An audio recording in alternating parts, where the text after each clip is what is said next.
Okay.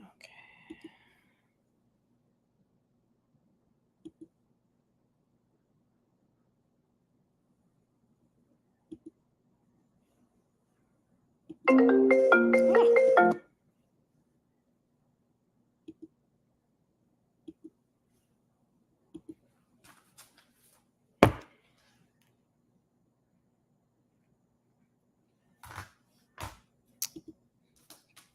Perfect. Well, welcome to the Scaled Down Livestream, where we dive into all aspects about downsizing, aging, and everything in between.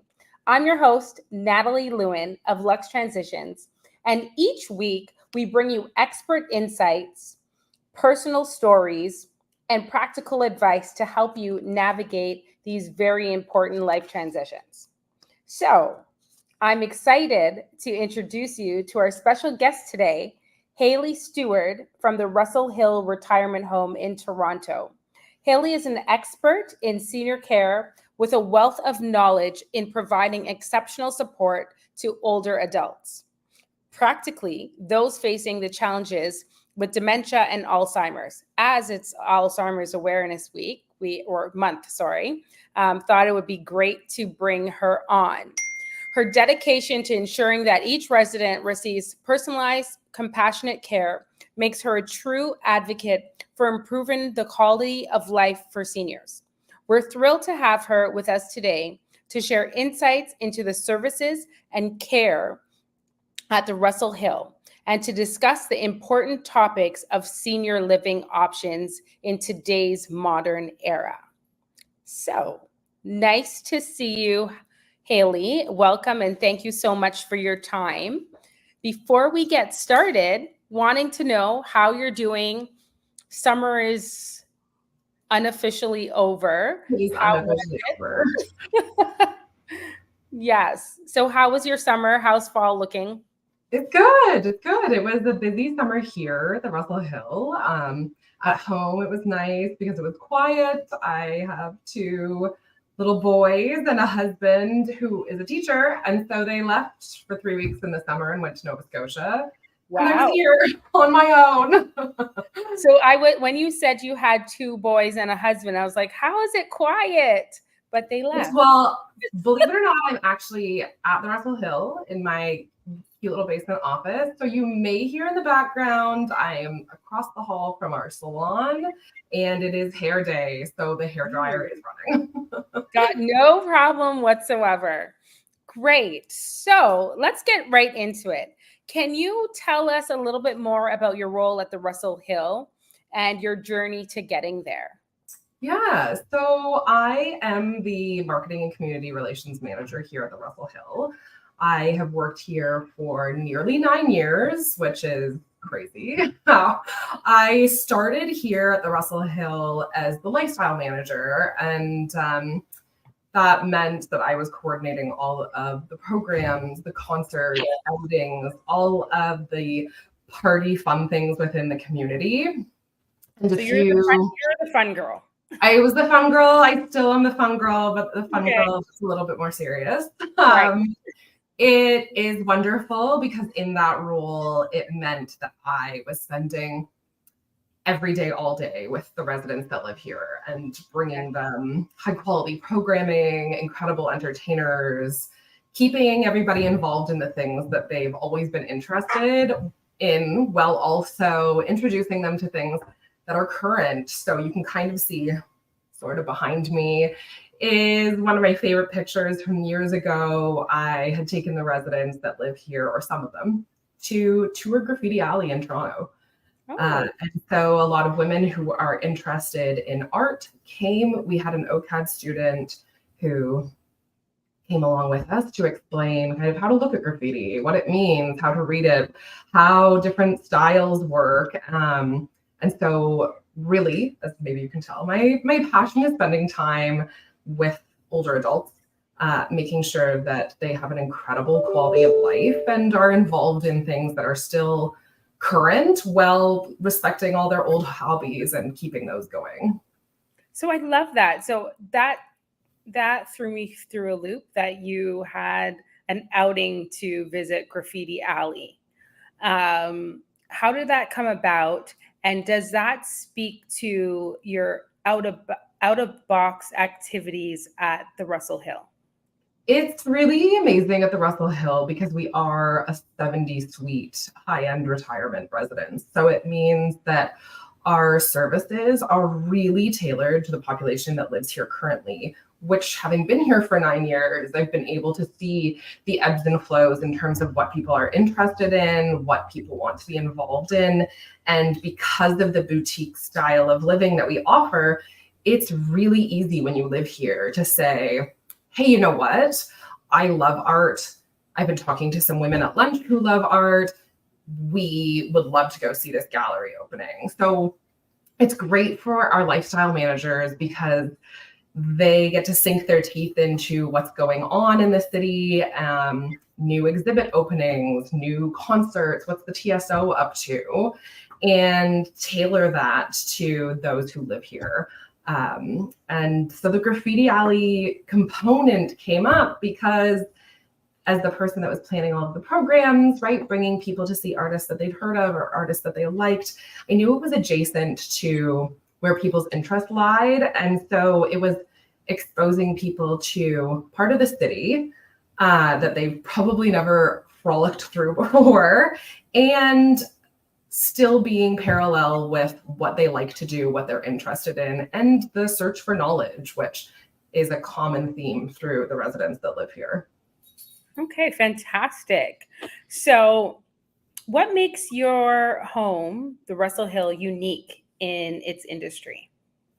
Yeah, so part of it is that size that I mentioned. A lot of the residences in Toronto specifically are over 100 suites. So it does mean that the individual styles that can be catered to are just differently when there's more people. We also set up our services so that it's all inclusive. Some homes you have kind of an a la carte menu, and you can attach services as you need them or as you want them.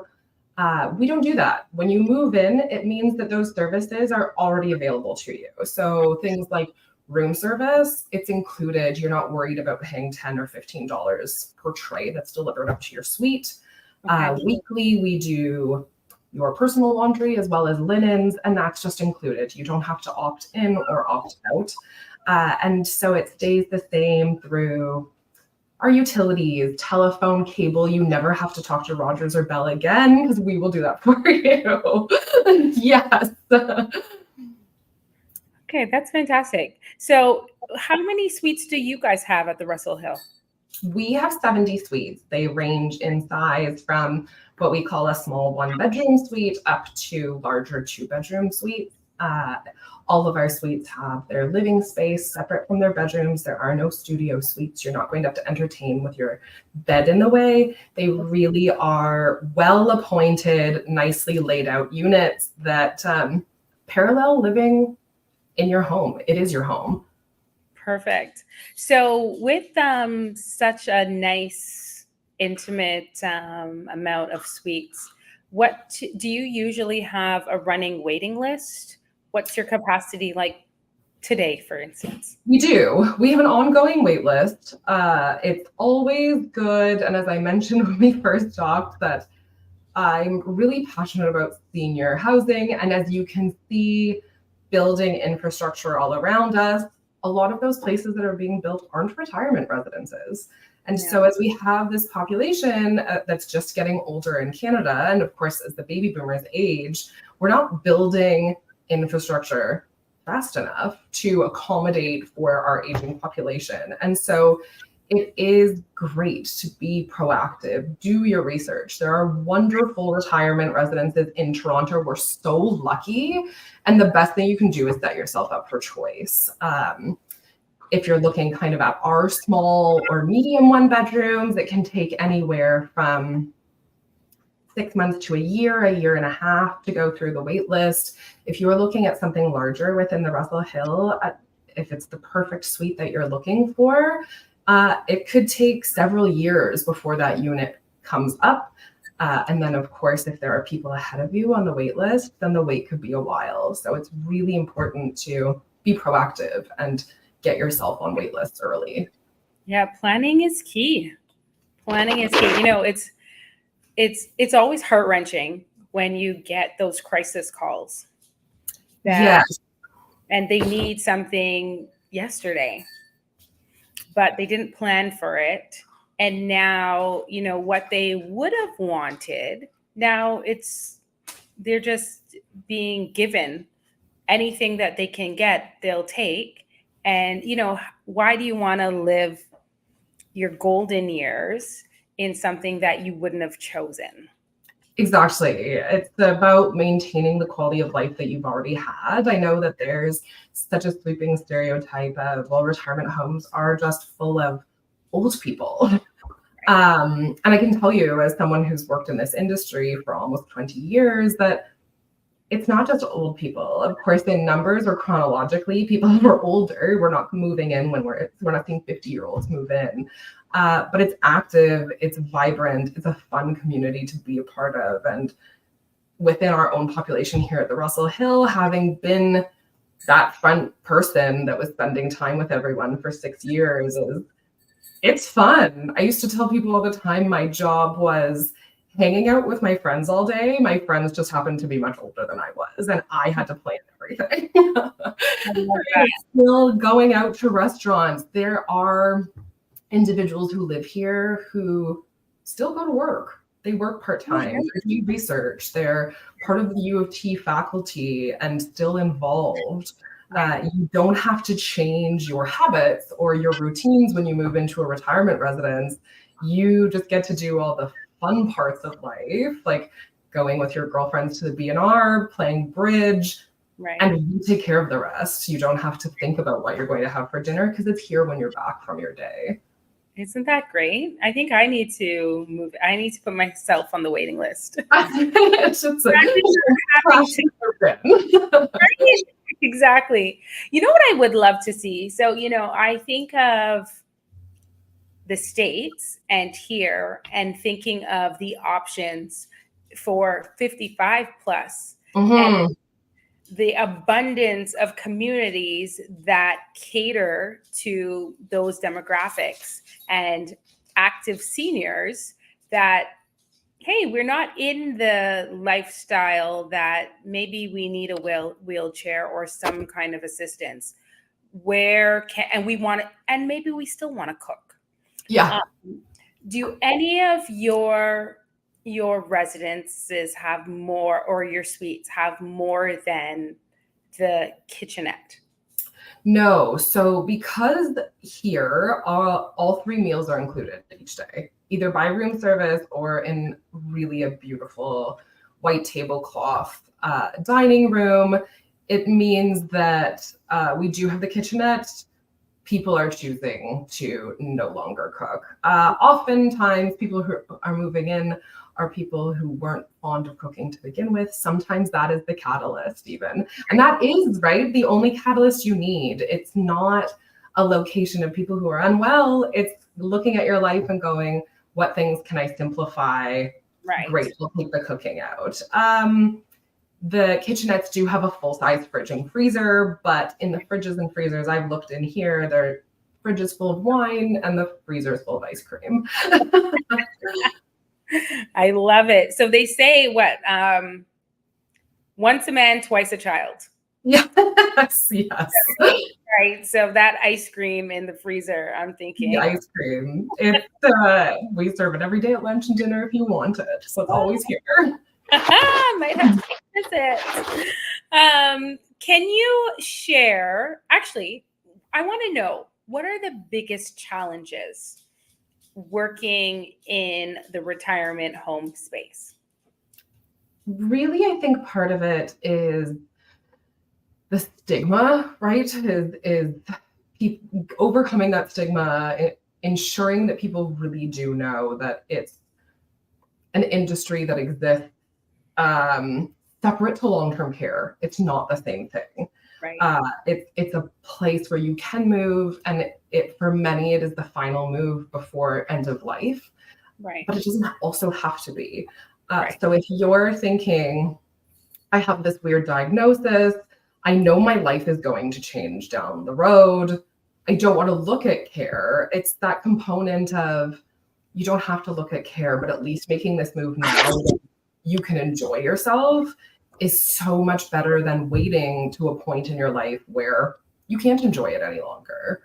Exactly. It's a big hurdle for, I think, a lot of people to overcome, even families sometimes thinking about like, oh, well, everyone's whole life is stopping because they've come here. And so often I've heard people, even my own grandmother, who does not live here, but she does live in another retirement residence, said to me, I wish I moved sooner.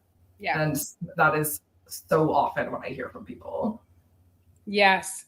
And I think I've heard that as well, that, you know, when they're getting close to crisis and they're thinking, hey, I wish I made this decision sooner and be able to enjoy some of the benefits that your home provides, but then they can't. Exactly.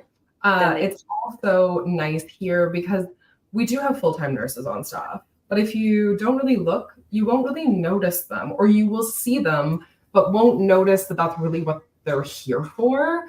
It's wonderful if you need, they're here, of course, in case of crisis or to manage your medication if you no longer want to do that. But they're also here as a sounding board, help you with your eye drops if you want to go down or not at all. And then there are a team of PSWs too that work for the Russell Hill. It's not an agency. They're here full time. And so you can put that in place when you have the flu and you don't want to be alone. You can call the nurse and say, can you please send a PSW up? I think I'd like someone here with me for the afternoon. And once you're feeling better, you can take that service away. And so it's just more supportive in terms of maintaining independence that you already have, as it can stay in and actually encourage further independence. So you touched upon stigmas. How has that changed after COVID? Good question. I don't know if it's changed after COVID. I do think that COVID for some people was a big step backward in the industry. People heard on the news, oh, all these seniors are in homes and they're locked down and they can't do anything. But ironically enough, I was having a conversation with a resident yesterday who didn't live here while the world was going through COVID. And she was talking about how scary it was to try to find vaccines, and living in Toronto and ending up going to Thornhill to go get her first COVID vaccine and not really knowing how to navigate the internet very well, really trying to search for something. But of course, it was hard. Here, we had clinicians coming in and providing vaccines right away for our residents. I was mentioning that some of our staff, we were among the first 1% of Canadians who were vaccinated. So we had that access. It was really a safe place to be. And although for everybody in the country, their lives changed, in a retirement residence like ours, it was a supportive, still engaging environment. You weren't seeing nobody all day. But I think especially what was portrayed on the news, and there were some places that were hit really hard, is that there's some fear around congregate care settings. Okay, perfect. So can you share a notable success story or achievement of the Russell Hill throughout the COVID time, and really what does that look like in times after COVID? And what do your success stories look like in times of need? Yeah, for us during COVID, it's really remarkable to think about because there are pictures of all of us in PPE where we look like astronauts. Like we were in the trenches, as it felt like lots of people. However, we were so fortunate and diligent that during the peak of COVID, we didn't have any COVID cases. We had one COVID case of our residents in March of 2020, just as people knew what was going on. And through the entirety of the outbreak through Canada and serious lockdowns, we didn't have any cases. If we had cases, it was staff members. We tested daily, so staff had tested that day, and they were sent home right away. So there was also no spread throughout the community. Overall, our residents were content, so well taken care of. If you ask them now, those that are with us, that were with us through COVID, can say they're glad that they were here and they weren't anywhere else, because had they been on their own, they would have been isolated. You still couldn't see any family. And at least here, we really all kind of tightened up and became quite tight as our own, as cliche as it sounds, family. We were all in here together.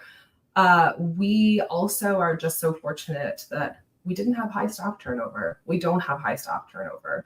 A lot of our staff through COVID, even with the fear around what was going on, showed up, came to work every day, and are still in this industry. And many communities didn't have that. A lot of people left. A lot of care, PSWs, nurses left this industry and went elsewhere. And our team's still together. We have PSWs that have been here longer than I've been here. So since we opened 15 years ago, and they're still here and part of our team. So I love to hear that. And so why I thought it was important to touch upon that, because those are some of the myths that I still hear, that, retirement homes, they weren't safe. And through COVID, people weren't safe. And, it's really important to hear firsthand and really get an understanding of the distinctions between privately run homes and maybe the government run homes that had seen some more tragedy during that time. I think it's really important because it's still on the minds of people. So I'm thank you for dispelling that fear, to allow people to be able to think of the possibilities that, hey, maybe this might be for me, based on everything that you mentioned. So how do you see this industry evolving over the next 5 to 10 years? Do you think you'll see younger people? What do you see out there? Yeah, I do think this industry is so interesting that way, right? Because kind of who knows what's going to happen in the future. But I think about my own parents moving into residences in the future, and I know that it will be different than what the retirement industry looks like now. And so in 5 years, I do believe we'll see more homes opening with tiered levels of care, so that people can make the approach of moving independently, possibly younger, because it really is encouraged that that living space is independent, and then having another place that's either assisted living or memory care that's within that same building, so that you're making that transition really smoothly and not looking for other resources outside of the residence where you're already living.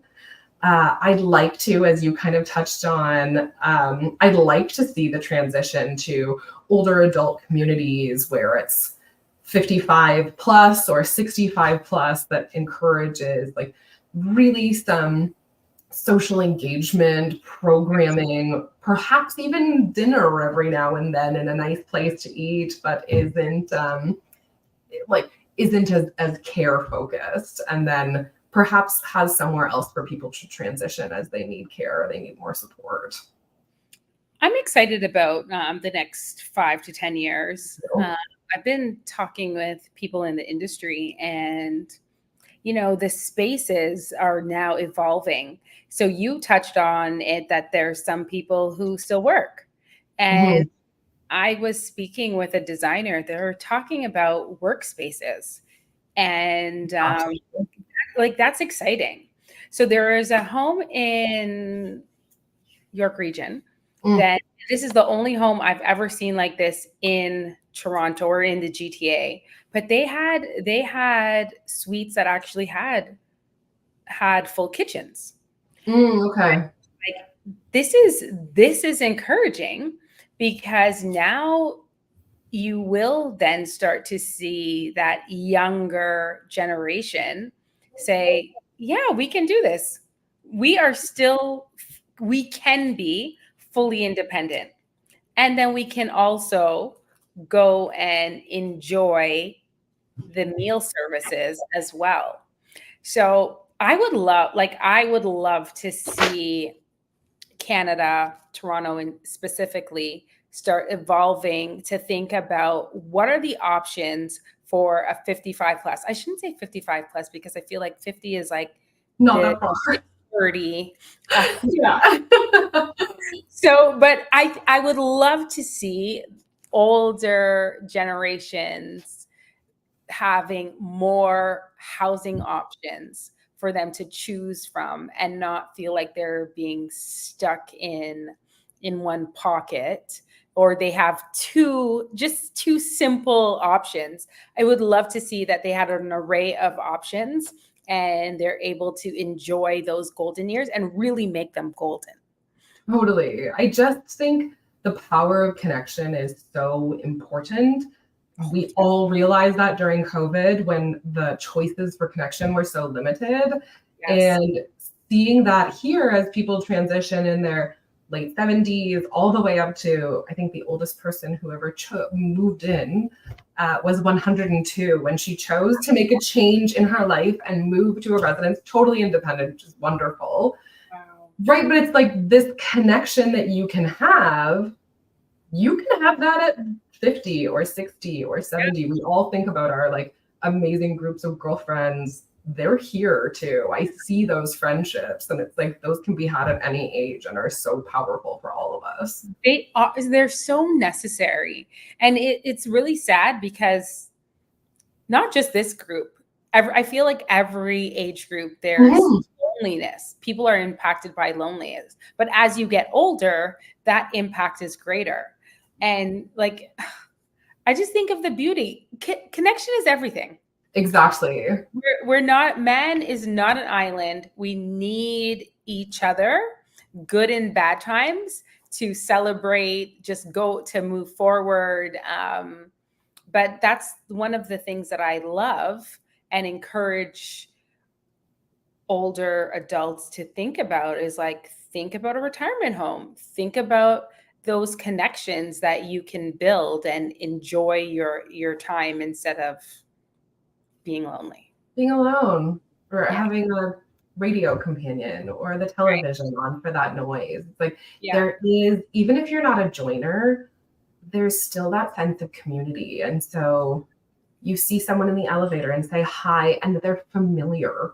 Yeah. Even if they're not your friend, even if they're the daughter of a resident who lives here, you've probably seen them before. So there's a friendly face.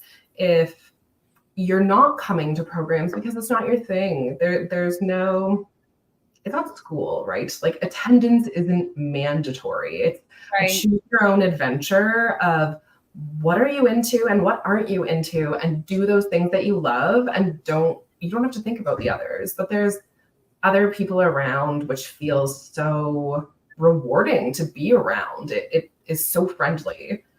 Being across from the hair salon, I hear a lot of those conversations too. The hair salon is great for that. and it's like a bonus. You come out looking amazing. That's it too. Love to look amazing and catch up with some chatter in the hair salon. Yeah. It's just it's a change of energy, just being around people. Like as you were mentioning, if you're not a joiner, I think good energy begets good energy. Exactly. Even having, right, we have concierge in the building from 7 a.m. until 11 p.m. And they're not a security guard that's sitting there giving you a nod as you walk out. They're almost like your own personal assistant. You can make reservations through them. They'll book your appointments and the relationships that those individuals have too, as the person that even residents are passing as they go out on their walk, to have someone to say like, bye, I'm just going out to the village to pick up some flowers. Right. You're not reporting in, but you've got a nice conversation even before getting some fresh air. And a sense of security as well. Mm-hmm. Like somebody's going to miss you. Exactly. If you don't come back, somebody knows that you've left and that you should be back by now. Yeah. Yeah. It really, for yourself, as of course, people do get older and people are worrying, oh, I don't talk to someone every day. What happens if I've fallen and none of my friends call me for 3 days and I can't reach my telephone?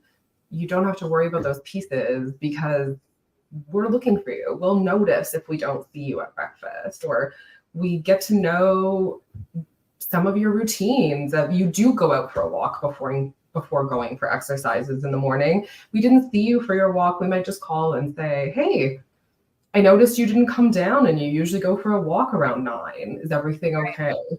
Yeah. So totally. I actually just lost my train of thought, but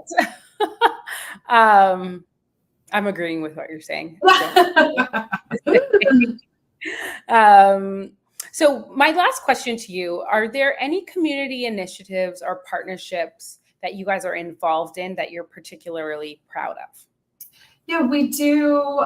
We're involved with the Churches on the Hill Food Bank that's down at Timothy Eaton Church. We do try to do a lot to be involved with what's going on there, which is really great because it exists in so many of the initiatives that we do. We have a really active art program here, and recently we made beautiful greeting cards with the art from residents here, and 100% of the proceeds from those cards sold are going to the Churches on the Hill Food Bank. We do a program here. So the Russell Hill is under the umbrella of our parent company, which is called Signature Retirement Living. We have an incredible initiative through the company called the Living List.